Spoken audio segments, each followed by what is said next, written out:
Hi there. I'm Jessica. After our family reunion, I got home, opened my banking app, and everything was gone. Not stolen by strangers, my own father took it when I confronted him. He just shrugged and said, "We needed it." But that wasn't the worst part, turns out. This wasn't a one-time mistake. It was years of silent manipulation, fake emergencies, loans in my name, even teaching my niece to lie. And for the longest time, I stayed quiet because they were family. But now, I wonder how many times did I mistake love for loyalty?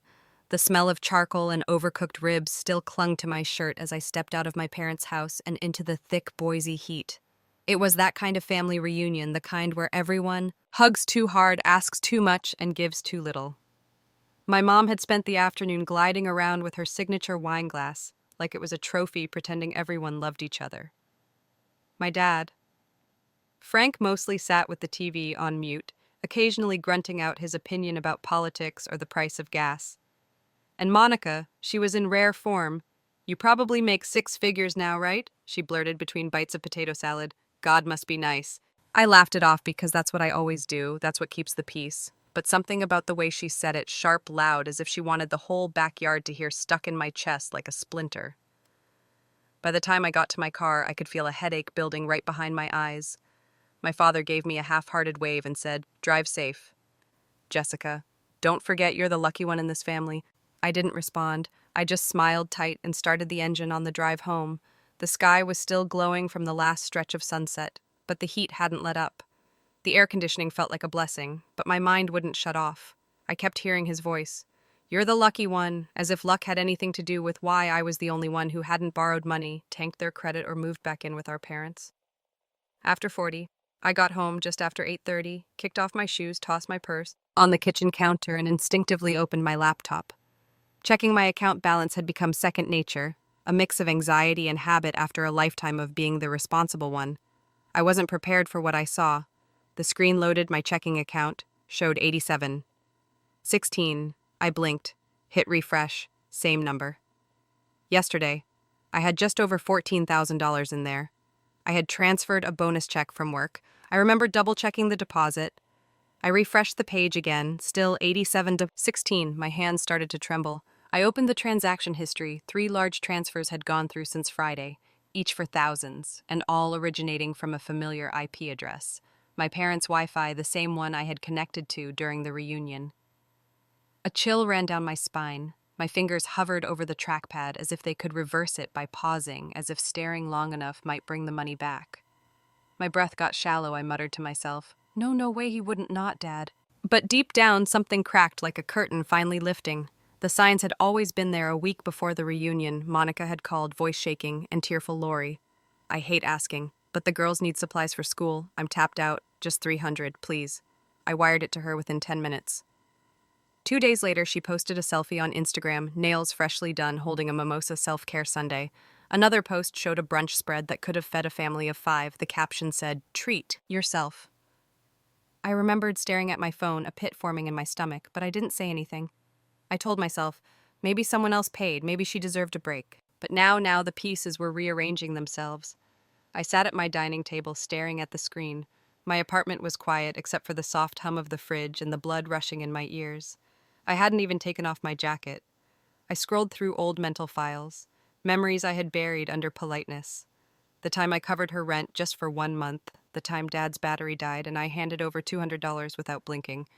The time Mom said, "You've always been good with money, not everyone's like that." No one asked, they just assumed I'd help, that I should help, that I existed to help, and suddenly that $87.16 meant something more than missing money. It meant they never saw me. "Not really," I whispered aloud. "They didn't even ask." I stared at the balance again. No one had called to warn me. No one had said, "Hey, we're in a bind." And no one even pretended this was a shared decision.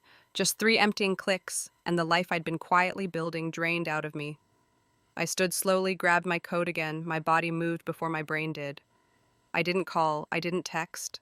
I just grabbed my keys and walked out. I was going back tonight. The drive back to my parents' house was short, just under 20 minutes, but it felt longer under the weight of everything I couldn't yet explain. Streetlights flickered above me as I turned into their quiet neighborhood. I passed the same white picket fences, the same trimmed hedges, and it hit me how many times I'd made the same drive. Birthdays, holidays, emergencies that weren't mine. This time it was me who needed answers. The porch light was still on when I pulled into the driveway. Their living room window glowed with a soft bluish hue. Dad probably watching the news with the volume too low to hear anything. I rang the bell once Pamela opened the door, wineglass still in hand, her eyebrows raised but her tone light. Well, that was fast. Did you forget something, sweetheart? No, I said, stepping inside. We need to talk now. The house smelled like warm leftovers and fabric softener, familiar disarming. That was their trick. Make everything look normal on the outside so you feel crazy for knowing it's not. Frank barely turned his head from the couch. Darlene was stretched out on the armchair, scrolling on her phone like this was any other Sunday night. I didn't sit down. I stood in the middle of the room and said it. My bank account is empty, gone all of it. Ricky didn't blink. Darlene didn't pause. Pamela frowned, tilted her head. Oh, Jessica, don't be so dramatic. I stared at her. I'm not being dramatic, I'm being robbed. That got Frank's attention. He took a sip of his beer and finally looked at me. Needed it, I blinked. Darlene sighed like I had just inconvenienced her. You're seriously going to throw a fit over money? You don't have a mortgage. No kids. No one depending on you? Pamela chimed in gently. They were struggling. Honey, sometimes things happen. We didn't want to ask. You didn't ask, I snapped. You just took? Ricky shrugged like that made sense. You've always helped before. What's different now? I didn't know whether to laugh or scream. I helped because I chose to, not because you stole from me. You're blowing this out of proportion, Monica said finally, setting her phone down. It's not like we ran off to Vegas. We paid bills, groceries, rent, survival. Pamela sat on the edge of the recliner inside like I'd accused her of something unthinkable. It's just money, Jessica. No, I said, voice low. It's trust, and you broke it. The room went quiet for a beat too long. Then Frank said, You didn't say we couldn't. I stared at him, blinking hard. Because I didn't know I had to. Monica rolled her eyes. Maybe next time don't leave your login info open on the family computer. I mean, that's kind of on you. There it was, that casual cruelty, that entitlement dressed up like logic. I glanced around the room. No one looked ashamed. No one apologized. They just looked annoyed, like I was making things uncomfortable for daring to care that they emptied my savings. They'd taken the money, now they wanted to take the narrative too. I didn't raise my voice. I didn't cry. Instead, I turned, grabbed my purse, and walked to the door. Ricky called after me. So that's it, you're just leaving. I didn't even glance back. This isn't a misunderstanding. I said it's theft, and none of them tried to stop me. I stepped into the night air, the silence louder than any argument. As I walked to my car, the question looped in my head like a song I couldn't turn off. How long have they seen me as their backup plan? By the time I got home, the city had already gone quiet. Boise after dark was always oddly still, like it was trying to keep its secrets. I parked in the usual spot, entered the building, and rode the elevator in. Silence. It was close to 11 p.m. when I walked into my apartment and locked the door behind me. I didn't even turn on the lights. I dropped my purse on the counter, kicked off my shoes, and stood in the middle of my kitchen with a blank stare. I wasn't tired. I wasn't even angry. Not yet. I just needed silence, and it gave me too much. After a few minutes, I opened my laptop, not really knowing why, maybe part instinct, part compulsion. The screen lit up, still open to my bank dashboard from earlier, 87.16. It hadn't changed. Of course it hadn't. I minimized the tab and opened my email search payment confirmation. 100 results flooded the inbox: rent payments, Zelle transfers, Amazon orders. I never made flights, I never took. I began scrolling. And the deeper I went, the more a pattern started to emerge. And then I found it 2 years ago, a collection notice from a credit card company I didn't recognize. I had assumed it was junk back then and tossed it. But tonight I clicked into the details. The card was opened in my name, my address, but the purchases didn't match my life luxury. Candles, streaming services. I never used grocery delivery from a zip code across town. And one of the first charges, a new iPad shipped to Darian's apartment. I remembered calling the company, trying to dispute the account. The rep asked if I'd authorized the application. No, I said, I never applied for this. The investigation traced the application IP to one address, my parents' house. The same IP that drained my checking account last weekend. I confronted Monica. She didn't even deny it. It was a temporary thing. She'd said, sipping iced coffee, like this was just another Tuesday. You weren't even using your credit. I figured it wouldn't hurt anything. I paid the balance to shut it down, then I buried it like always. Back then I told myself it was a fluke, a bad judgment call. Family does stupid things sometimes. But now I wasn't so sure. I sat down slowly, pulled my hoodie over my knees, and clicked into my photo folder titled Family, scrolling through birthdays, holidays, blurry selfies. From over the years, I remembered the second hit 6 months ago, a phone call at midnight. Darlene sobbing. Lori, it's Emily. She's really sick. Pneumonia. I don't have enough to cover the urgent care copay.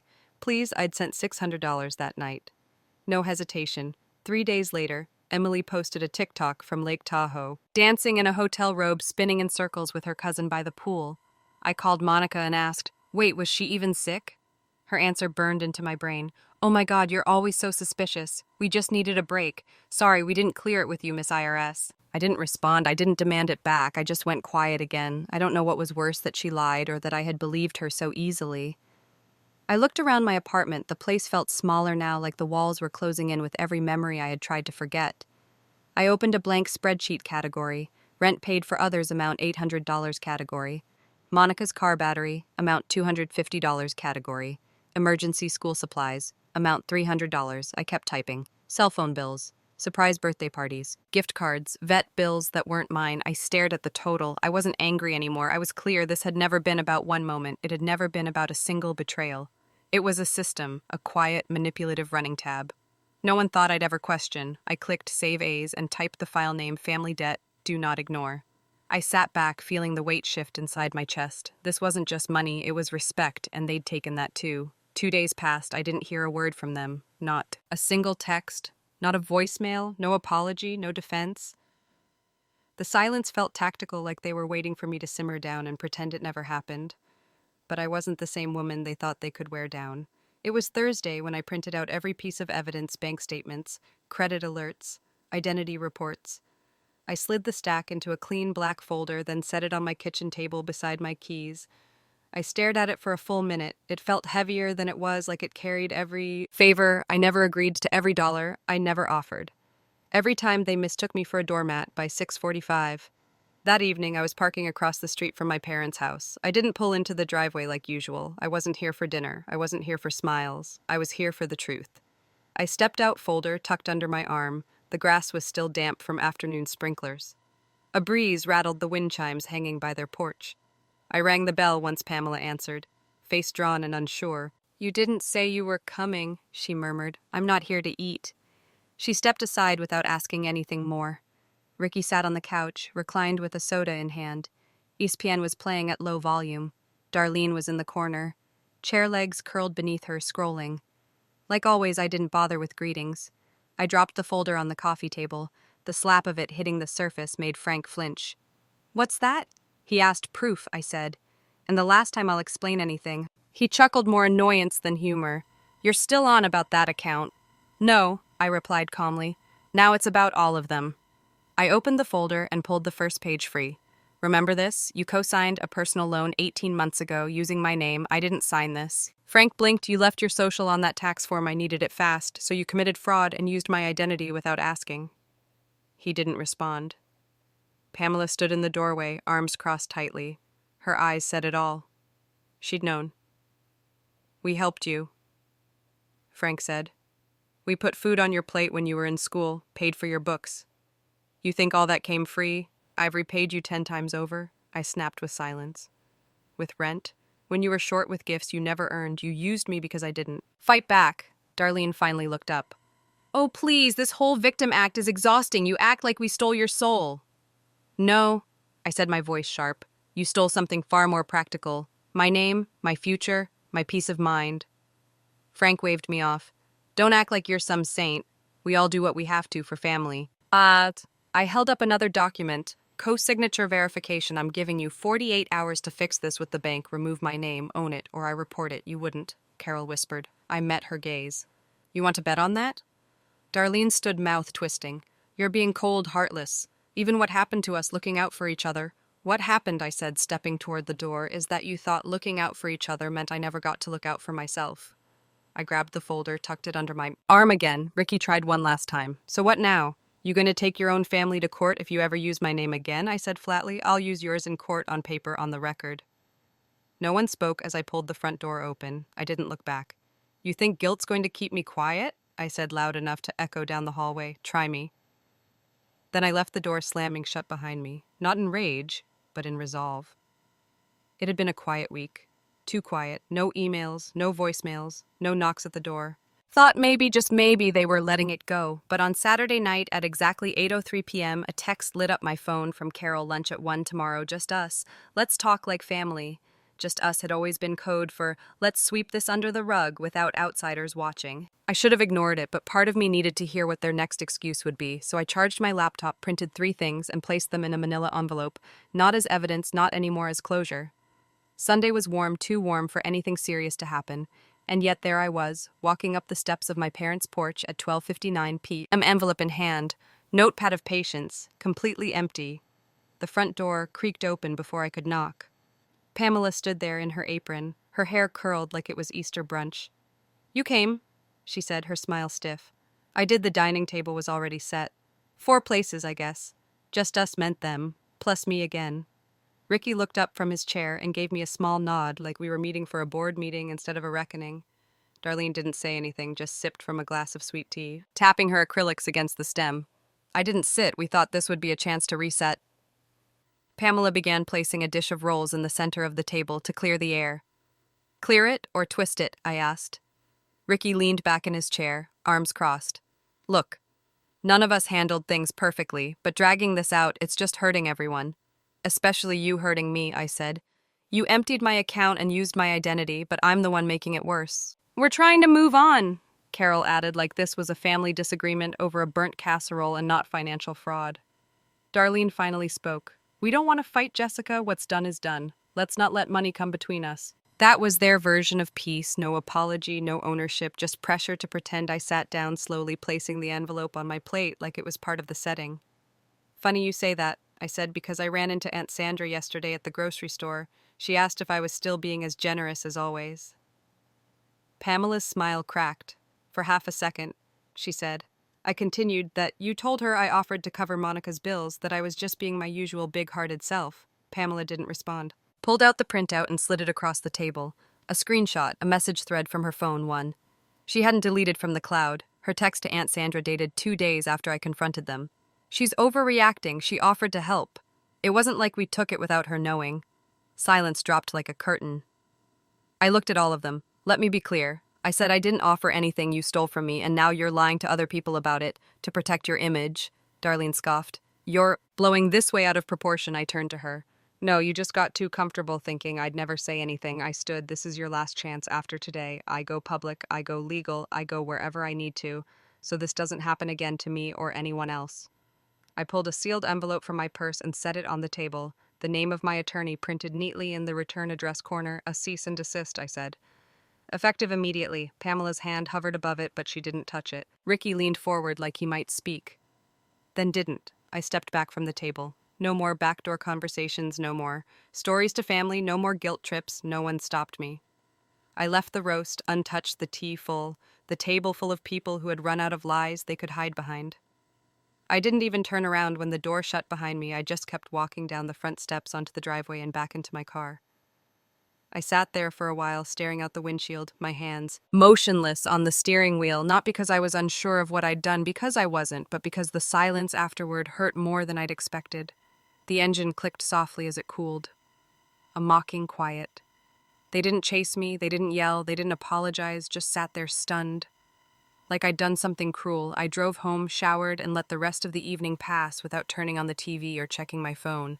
The roast smell still clung to my clothes like fake comfort. I tossed everything into the laundry basket, locked the apartment door behind me, and for once I didn't dream at all. The next morning, I made coffee and opened my laptop.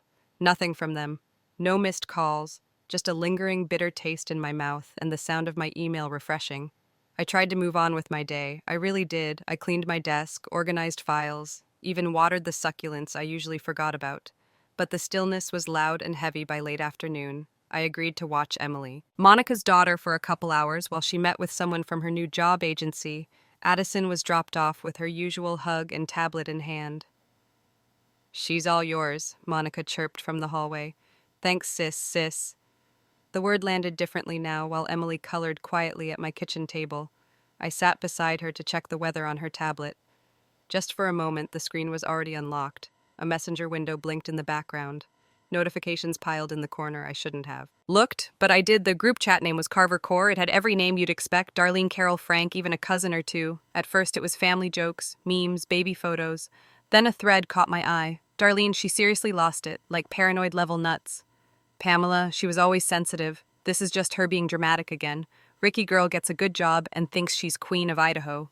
We should have never let her go to college, and then laughing emojis from all of them. I sat, frozen, scrolling. The messages dated back weeks of mockery while I was breaking inside, trying to understand what I'd done wrong. Screenshots. I took them all quietly, deliberately. My fingers didn't even shake. I locked the tablet and handed it back to Emily, who smiled like nothing in the world was wrong. They're not who you think they are.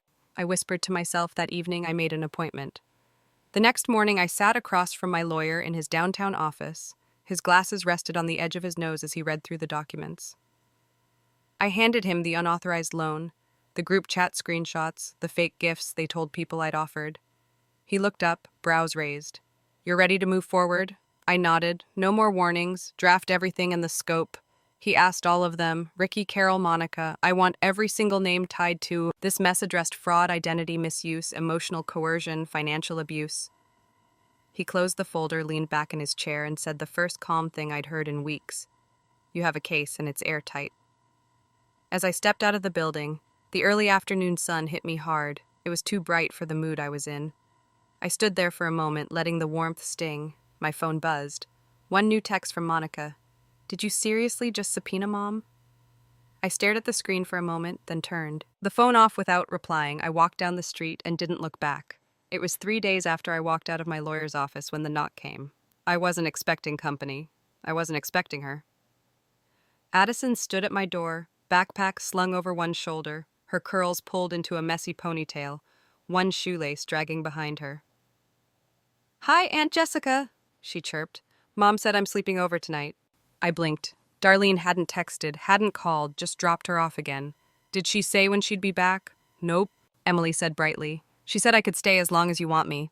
It wasn't the first time Monica treated me like unpaid childcare, but this time felt different, strategic, like she knew I'd be less likely to take legal steps while babysitting her daughter. I let Emily in. We baked cookies, watched reruns of the Great British Bake Off. She giggled every time a contestant dropped something for a moment. It almost felt normal until it didn't. She held up her tablet while licking a spoon and said, casually, "Mom said not to tell you about the iPad." My hand paused over the cookie tray. "What do you mean?" She said Grandma bought it. "But really, Mom got it with the card she keeps hidden, the one she said came from you." My heart stopped. "She also said not to talk about my new phone," Emily added, licking frosting from her finger. "Mom said it's better if you think it's a gift." I stared at her, at that sweet, honest face, and felt my stomach twist. This wasn't about money anymore. This was about shaping a child into a mirror of her mother's lies that night when Emily fell asleep on my couch with crumbs on her shirt and Frozen still playing softly in the background.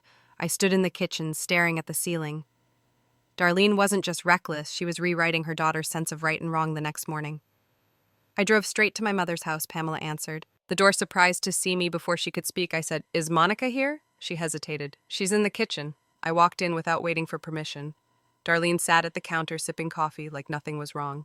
"I know what you told Emily." She didn't flinch. "What are you talking about the iPad, the phone, the credit card you made her lie to me?" Her eyes narrowed. "She doesn't know how to keep her mouth shut, does she?" I stepped closer. "She's 10. Monica, she's not your shield. She's not your cover story. You're teaching her that lying is how you survive. You're poisoning her." "Don't bring my kid into this," she snapped, voice sharp and low. "You brought her in the moment you dragged her into your web of lies." Pamela stepped between us. Hands raised. "Girls, this isn't helping anything." I turned to her. "It should help, but you're still pretending this isn't serious." Ricky emerged from the hallway, already defensive. "This is all going too far. You're breaking this family over some cash and bad choices. You don't get to use the word family," I said, shaking. "Not after what you did with my name, not after you laughed at me behind my back, not after Monica weaponized her own daughter." Pamela's voice cracked. "Lorraine, this is family, no," I said, stepping back, voice cold and steady. "This is abuse, and I'm done pretending it's not." I handed Carol a document, another notice, final legal binding. This was filed 2 days ago. All 3 of you are named. What happens next is no longer my decision. It's in the court's hands. Darlene's face palled for the first time. "I swear you're acting like we killed someone," she whispered. I didn't respond. I didn't need to. As I turned to leave, I looked back at her one last time. If they won't stop you. I said, the court will. She didn't move. Neither did Carol. Ricky folded his arms, but for once said nothing, and as I stepped out into the cold morning air, I realized something powerful. They weren't scared of losing me. Until now, the quiet didn't arrive with fireworks or fanfare.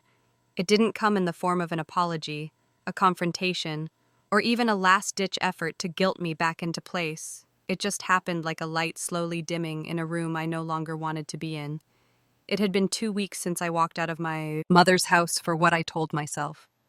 What I knew was the last time I hadn't packed much, just a duffel bag, my documents, and my dignity, which up until that moment had been chipped away piece by piece for years. I didn't slam the door. I didn't look back. I didn't give them the satisfaction of a final argument.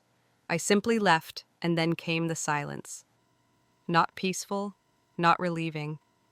Not at first. It was the kind of silence that presses against your chest in the middle of the night and asks, what now? No missed calls, no voicemails laced with that performative hurt my mother was so good at faking, no vague texts from my father, pretending like he didn't know why I was upset, just absence. Like they had collectively decided I no longer existed. I thought I was prepared for backlash, a barrage of accusations, maybe even a visit at work, or a letter in the mail accusing me of tearing the family apart. I braced myself for emotional blackmail for Tyr. How could you do this? Messages from my sisters. But the silence, that was something else entirely. It wasn't just quiet, it was calculated. It took me a few days to understand it for what it was. Punishment. This was their way of showing me what life without them looked like. Their way of reminding me who had the power. But what they didn't realize was that this silence, this vast, echoing emptiness, wasn't hurting me the way they thought it would, if anything.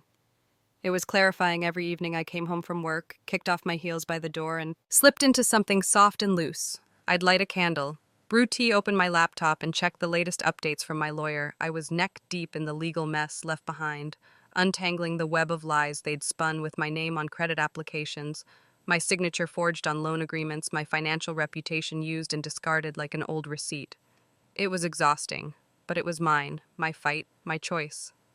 Then one afternoon, as I was clearing out my spam folder, half focused, half bored, I saw it. Subject for what it's worth from Rachel Marcy, my cousin, the quiet one.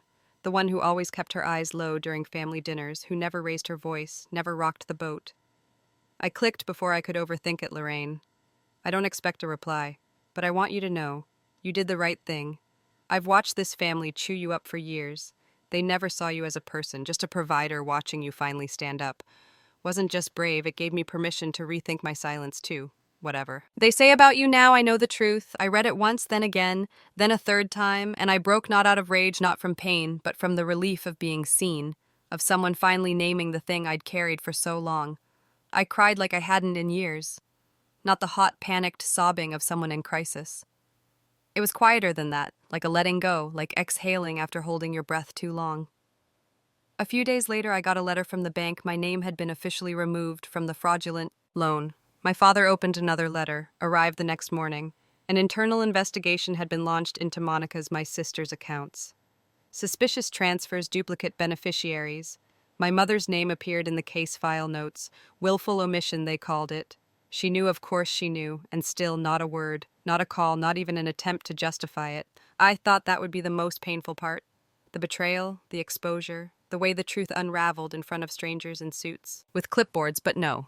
The hardest part was their complete lack of remorse. They didn't deny it. They just dismissed me like I was the one who'd done something unforgivable one night. I found myself sitting cross-legged on the floor of my apartment, a half-empty glass of wine beside me, sorting through old photo albums I'd brought with me, but never opened snapshots of what used to be birthdays, Christmas mornings, my niece in a pumpkin costume, her gummy grin making me laugh despite myself. I didn't throw them out. I wasn't angry like that anymore, but I didn't need them close either, so I slid them gently into a box, taped it shut, and placed it in the back of my closet. I wasn't erasing the past, I just wasn't going to carry it with me anymore. That Sunday I woke early, the kind of early where the sky is still gray, and the world hasn't decided what kind of day it's going to be yet. I brewed coffee, pulled a blanket around my shoulders, and stepped out onto my small porch. The breeze was cool, the trees swayed lazily, a few birds chirped like they didn't have a care in the world, and for the first time in years I didn't feel the weight of anyone else's expectations, no demands, no guilt, no tightrope to walk, just me. I took a deep breath, let it fill my lungs, and whispered into the quiet, You can't miss what was never real behind me from the kitchen. My phone buzzed, a single new voicemail from Carol. I didn't rush to play it, let it wait for once. I wasn't the one chasing closure 3. Months later, I was somewhere new, not just geographically though. Technically I'd crossed state lines, but emotionally, mentally, entirely.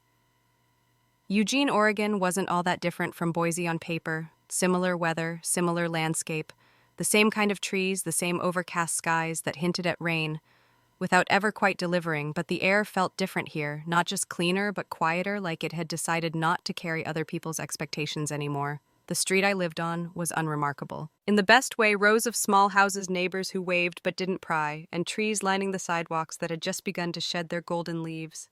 I watched them fall from my second-story apartment window. Most mornings slow and steady, like the world itself was learning how to let go.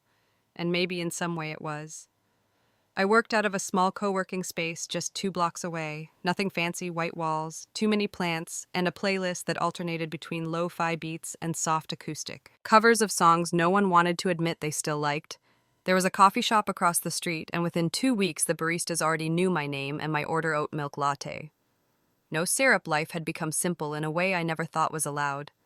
My mornings were no longer filled with passive-aggressive text messages or frantic phone calls. No last-minute errands for someone else's mess. No drama dressed up as obligation. Instead, I woke up to sunlight crawling through my curtains. I stretched. I breathed. I made breakfast slowly. I worked without dread. I ended my days without needing to brace for an emotional ambush, but not every day was light. Some mornings still came with a strange, hollow ache, not panic. Those days were over, and not fear exactly. It was softer than that, like a healed wound. Remembering the shape of the knife that morning, the air was cold enough to make me reach for a sweatshirt. I poured a second cup of coffee, then stood still for a moment. The world was quiet, but inside something stirred, and that's when I remembered it. The voicemail, the one I never played. I hadn't deleted it. I hadn't forgotten it. Not really, I just postponed it, buried it in a drawer with old receipts and half-used notebooks. But now, for some reason, I needed to hear it. Not for closure, just to stop wondering. I sat on the edge of the bed, the ceramic mug warming my fingers, and unlocked my phone. There it was, buried under newer messages from utilities and newsletters. I never read. I pressed play. Pamela's voice came through, quiet, hesitant. Like she didn't trust herself to say what she needed to. Lorraine, I didn't know it would go this far. We never meant to hurt you. We always assumed you'd be there. You always were. A pause, not long, just enough space for me to realize she wasn't calling to apologize. Your sister's not doing well. This has all been hard. Can't we just stop this there? It was not remorse, not even recognition, just a gentle nudge back toward silence. Toward pretending I didn't hesitate, I hit delete the sound. It made a single clean click was more satisfying than I expected, like shutting a door, like locking it, like finally choosing not to let someone back in. Later that week, a plain white envelope showed up in my mailbox. No return address. The handwriting on the front was tidy, careful, not familiar, inside. A check for $1, $200, and a small folded note. I know we've never spoken much, but I saw what happened. You stood up when the rest of us shut up years ago. You paid for things my brother should have handled. I never said thank you. So here's a piece of it late. You were brave, Kelly, Monica's ex-husband's sister. I held the check between my fingers, stunned. Not by the money, though it was generous, but by the word brave. No one in my family had ever used that word about me. I was always responsible, reliable, selfish. When I stopped being those things, but brave, that felt like the truth. Finally finding its voice, I didn't deposit the check right away. I left it on the windowsill above my kitchen sink where the sun could fade, the ink a little more each day. It wasn't about the money. It was about the fact that someone had seen the price I'd paid and acknowledged it that night. I sat at my desk with a blank sheet of paper, not typing, not texting, just a pen. And the page, I didn't address it to anyone. Not my mother, not Carol, not even Tina. I wrote it for myself. You don't owe silence to anyone who harms you, not even if they share your last name, not even if they once tucked you in at night. You have every right to leave. You are not a villain for protecting your peace. I folded the letter neatly and placed it in the drawer of my nightstand, not as a keepsake, as a reminder. Later, I stepped out onto my small balcony with a mug of tea. The sky was turning that deep lavender shade right before it gives in tonight, the kind of dusk that makes everything feel possible. I stood there wrapped in a sweater, the steam rising in lazy spirals from my cup. No noise, no tension, no need to explain myself, just stillness. I sipped slowly, letting the warmth settle into my chest. no regrets, no revenge, just release. And then, as the rooftops blurred into silhouette and the last light sank below the trees, I whispered something I hadn't dared to say out loud. Not until now. I didn't lose a family, I lost a cage, and as I watched the breeze move through the trees like a quiet tide, I let the final thread of guilt unravel and disappear into the wind. Some people think family means forever. I used to believe that too. But here's what I've learned. Being related doesn't give someone the right to harm you. Love without respect is just control, wrapped in guilt and silence. No matter how noble it feels, at first only teaches others how far they can push you. I didn't walk away because I stopped loving them. I walked away because I started loving myself more. To anyone watching who's ever felt like a doormat for family or been told to just let it go, you're not wrong for drawing a line. Boundaries are not betrayal, they're survival. And if this story hit something in you, maybe a memory, maybe a wound, I want you to know this. You are allowed to protect your peace. You are allowed to choose yourself, even if it means walking alone for a while. It's better than walking wounded forever. Now let me ask you something real. Have you ever had to choose peace over family? Do you believe loyalty has limits? I'd love to hear your thoughts. Drop a comment below and tell me where you're watching from and if this story touched you. Even just a little, hit that one in the comments so I know you felt it too. And hey, if you want more stories like this, more moments that make you think, feel, and maybe even heal a little, subscribe to the channel so you don't miss the next one.